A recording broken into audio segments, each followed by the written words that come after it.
Did you see the blue poison dart frog? Ryan asks. His eye that's not covered is dancing with excitement, as jumpy as the rest of him. Yeah, I did.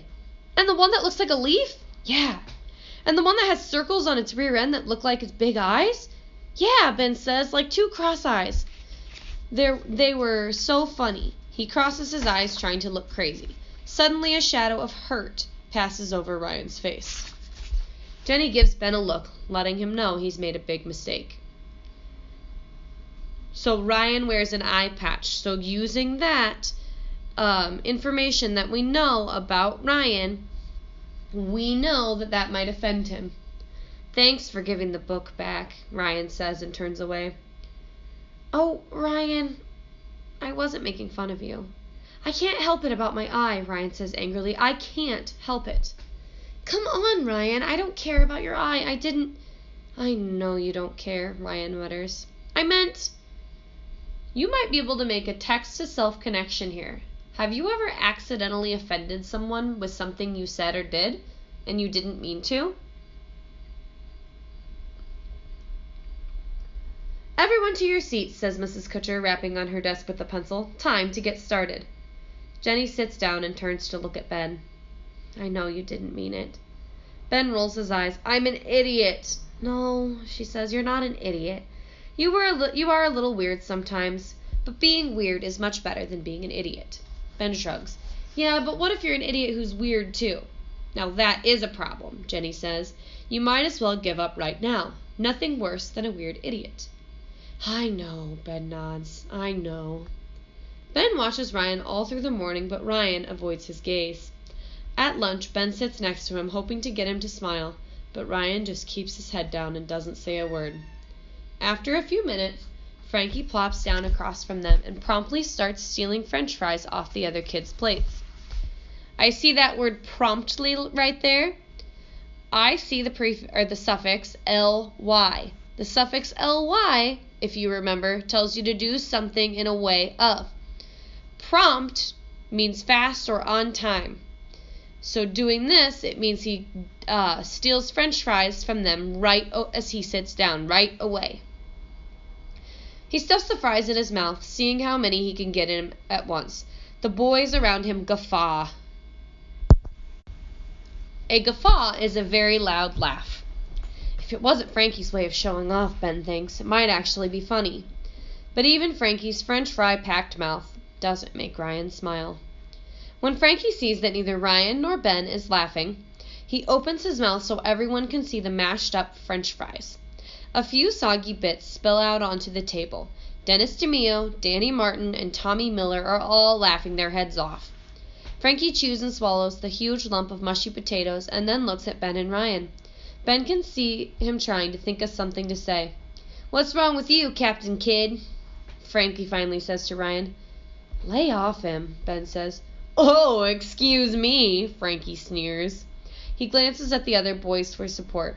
I didn't know you were Captain Kidd's bodyguard. Why don't you go chase frogs or something with Mrs. Ribbits? Everyone at the table looks at Ben, waiting to see what he'll say. Frankie keeps going. Mrs. Tibbets, Mrs. Ribbits, Ribbits, Tibbets, Ribbits, Tibbets. He starts making frog noises. Kids were laughing again. Shut up, Frankie, Jenny shouts from the other end of the table. What do you care? She's nothing but a dumb old science teacher. Ben can't stand it anymore. She's not dumb. She knows about a lot of things. Yeah, she knows she's the worst teacher in the school. She's smart. Ben knows he's letting Frankie get to him. She's cool. Now even Ryan is looking at him like he's lost it. Who would ever call an old science teacher cool? But Ben can't stop herself. You should see her yard and the woods on her property, and she's got all sorts of cool things around her house. What, Frankie jeers? Lots of flies for the frogs to eat? No, stupid animals, like snakes, rattlesnakes. I've seen them. Right, Frankie rolls his eyes. Rattlesnakes. Fat chance. What kind of old woman has rattlesnakes? Everyone at the table has stopped talking. All eyes are on Ben. He takes a quick look at Jenny. Her eyes are open wide. She can't believe what she's hearing. He wishes he hadn't said anything, but he can't back down now. It's true. She had 2 of them in a cage. She showed them to me. This isn't exactly what happened, but he's so sick of Frankie making fun of everything everybody says. He wants to prove how great Mrs. Tibbets is and how real the rattlesnakes are. Liar, says Frankie. I am not. Liar, Frankie snarls again. The word hits Ben hard. He stands up. I swear it's true. Suddenly Ryan stands up too. It's true. He told me he saw them. Ben is stunned. He's never said anything to Ryan about the rattlesnakes. He looks over, trying to figure out what's going on, but Ryan is staring hard at Frankie through his crazy glasses. Frankie's mouth opens like he's going to say something, but then he shuts it again. Really? Danny asks. Yeah, really, Ben says. Danny looks convinced. And she let me see them, Ben insists, but they got away and now they're out on her property. He has no idea where the snakes are now. Mrs. Tibbets hadn't expected them to survive. But maybe they would. Maybe they're still alive. No way, Frankie says, but this time his heart isn't in it. He looks around for support, but everyone's listening to Ben now. It's true, Ryan is shouting. It's true. Oh, who cares about Mrs. Ribbits, Frankie says. He makes a face like this is all stupid and he doesn't care. Not only that, Ryan goes on, the Overtoad will eat you up if you don't believe it. No one except Ben and Jenny has any idea what Ryan is talking about, and Jenny starts to laugh. Ben has to laugh too, when he sees the bewildered look on Frankie's face. Bewildered means shocked and surprised. Frankie stares down at his plate. For once he can't think of anything to say. Ben looks at Ryan, and Ryan gives him a huge smile. When they head back to class, Ben catches up with Ryan and whispers in a dark, sinister voice. Better look out for the Overtoad. Overtoad. Overtoad, Ryan chants. Better look out for the Overtoad. Ben slips on his jacket and opens the back door. Where are you headed? His mother asks. Just to walk out back, he says. I want to come too, Agatha says. Sorry, Ben says, I need to go alone. Mom, Agatha whines, tell Ben to let me go with him. Mrs. Baroni narrows her eyes and studies Ben's face. Let your brother go by himself this time, she says to Agatha. Anyway, you have some work to do in your room. But Mom!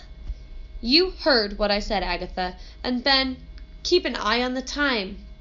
Ben remembers all the time she said that as he went out the garage door in Tucson, headed up to the dry riverbed. He's not in Tucson anymore, but for just a moment, it feels the same. The sun is shining, and in a minute, Ben takes off his jacket and ties it around his waist. He walks along the trail through the marshy place he's come to know, stopping now and then to look at something that's sprouting, or to listen for new sounds. Tiny leaves the size of cat's ears are opening on some of the maple trees. He turns over a log and finds a salamander, shiny black, with bright yellow spots on its back. Very carefully, he picks it up, holds it in his hand, and then puts it down beside the log.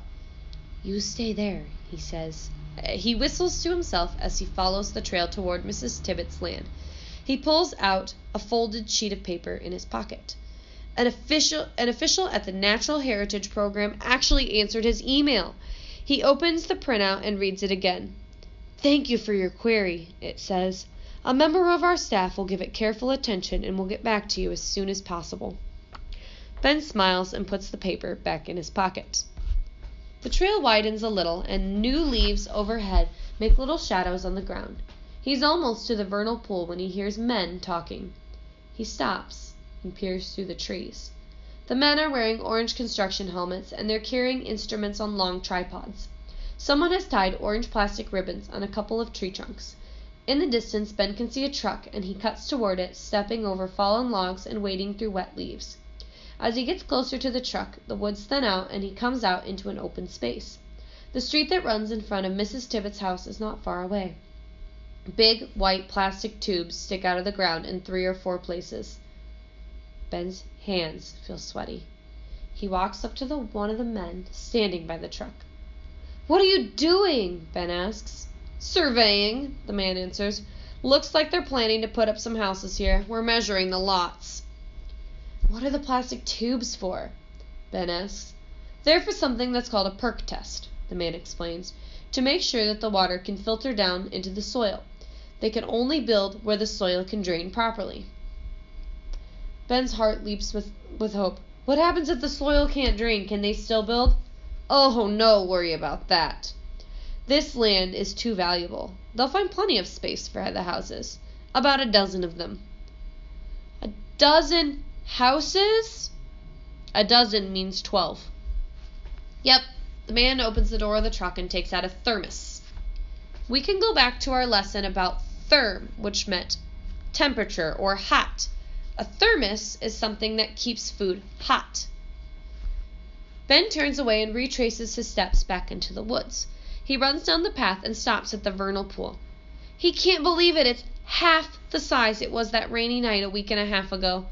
The edges of the pool are still muddy, layered with caked black leaves, but it's drying up fast like a puddle on the sidewalk after a rainstorm. Ben squishes over to its mucky edge and squats down. The water is murky, but he stays there a minute, watching and waiting. And then he sees it. At first he only makes out 1 or 2 dozen shapes in the water, but then more come into focus.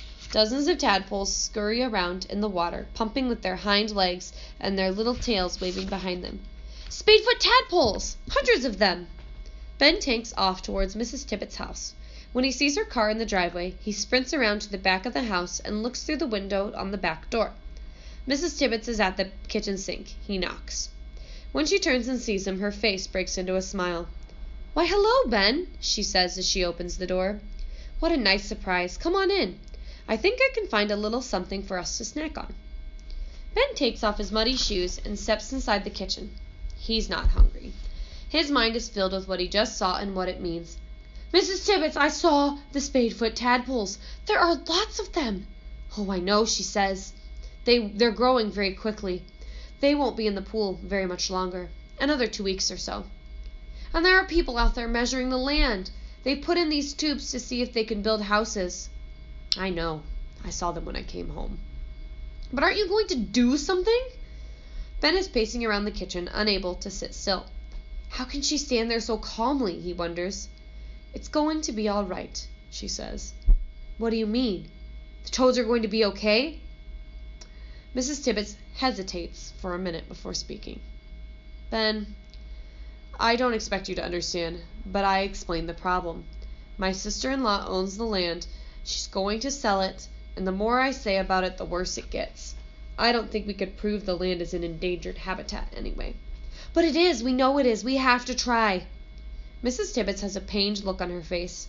I'm so sorry, Ben. Did you even call the people at the state? Ben says. I sent them an email. Mrs. Tibbetts' eyes grow wide. You did?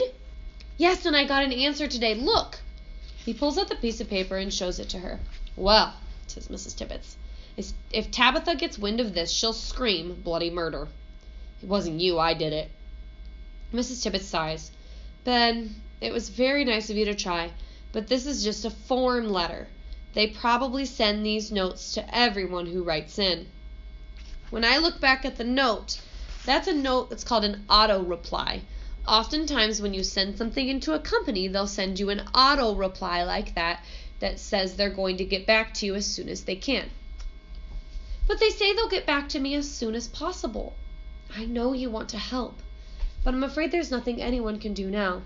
Even if they did respond, by the time they came out here, the pond may have dried up. You should have called them, he mutters as he turns to leave. Maybe not. Everything will work out, Mrs. Tibbetts calls to him. You'll see.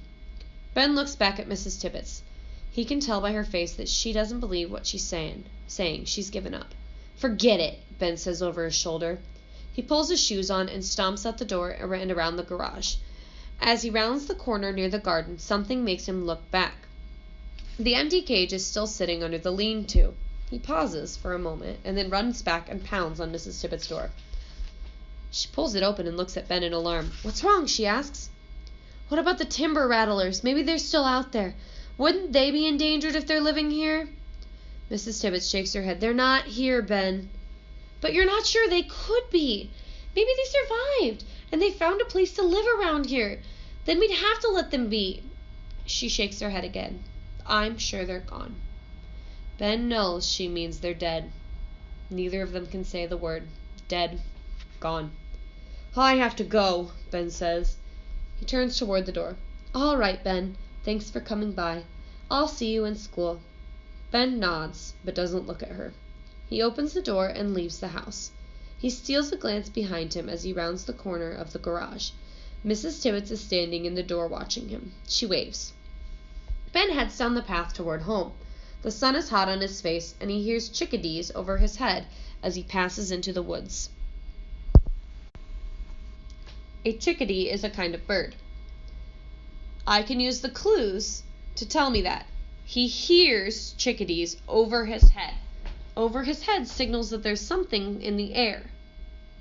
Birds fly in the air. A blue jay brays out overhead, warning everything around that Ben is coming through. Little green shoots are coming up beside the path. How can it be so beautiful on such a rotten day?